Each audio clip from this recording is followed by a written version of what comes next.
So Ian, here we are at the corner of the woods. Behind us, the Wensum and the famous and most controversial bit of this route, where the Wensum link will come through, linking the NDR through to the A47.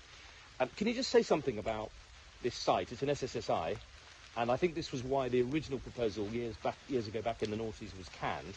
How now is it proposed to cross this valley without damaging this environment? Well, broadly, not an awful lot has changed since this was originally canned.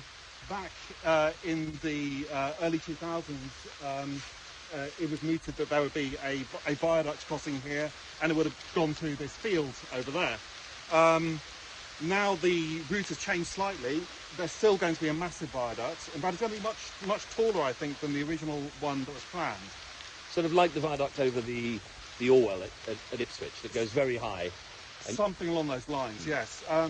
Which means that there'll be sort of considerable habitat loss in the woodland that it lands in. You would need to create very tall embankments for this monster of a viaduct to come to Earth. Over there, we've got a special area of conservation, the Wensum Special Area of Conservation, and we've got the River Wensum Special Site of Scientific Interest. In that river, which is a chalk river, and we only find chalk rivers like this really in England. They're incredibly special, incredibly rare. We have red listed species in that river, and organisations like the Norfolk Wildlife Trust and the Norfolk Rivers Trust are certainly concerned that even with this tweaked design of the viaduct, we're going to see a degradation of the water quality, and therefore a degradation of the biodiversity in that river.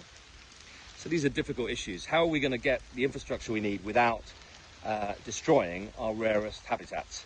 And that's why I'm taking a look at this Wensum link and to ask some big questions about where it should go. Do we still really need it, given the changing attitudes to transport in the county? And if we still need it, where should it go? And where do we cross the Wensum? How do we cross the Wensum in a way that doesn't undermine that extraordinary landscape behind me and this great asset for our county?